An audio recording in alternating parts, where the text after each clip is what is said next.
আজকে শুদ্ধ জন্য একটা খাবার বানিয়েছি। চিকেনের কি নাম জানি না, আমার মন যেমন চাইছে পাকোড়া। পাকোড়া। আচ্ছা, এখন শুদ্ধ রিভিউ দিতেছে কেমন লাগছে তার খাবারটা। মুখে বলো কেমন লাগছে। সেই সেই আর কি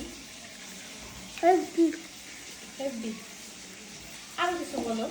আমি এত কষ্ট করে রান্না করে দিলাম, তুমি একটু সুন্দর সুন্দর কথা বললে আমার ভালো লাগে। ওয়েলকাম। ওয়েলকাম কি? থ্যাংক ইউ বলতে হয়, ওয়েলকাম বলে। Thank you. মানে রান্না খেয়ে তোমার কেমন লাগতেছে? ভালো। কেমন ভালো? অনেক টেস্টি। অনেক টেস্টি। আর কি? হ্যাঁ। তুমি কিরকম খাবার মাঝে মাঝে খেতে চাও? হ্যাঁ। হুম? আর কি কিছু বলো। হ্যাঁ, সব মাংস। হুম? সব মাংস। বুঝি না। মাংস, মুরগির মাংস।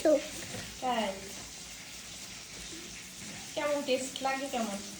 সেই সেই সেই তুমি যখন মজা করে খাও তখন আমার কি যে শান্তি লাগে, আমার রান্না করা সার্থক।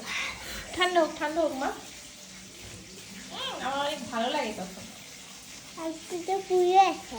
পুরবে কেন? ঠান্ডা হলে তারপর খাবে, ওকে? আচ্ছা বলে tata. Tata, bye bye, see ওয়াই কাপ। Bye bye. Bye bye. Tata.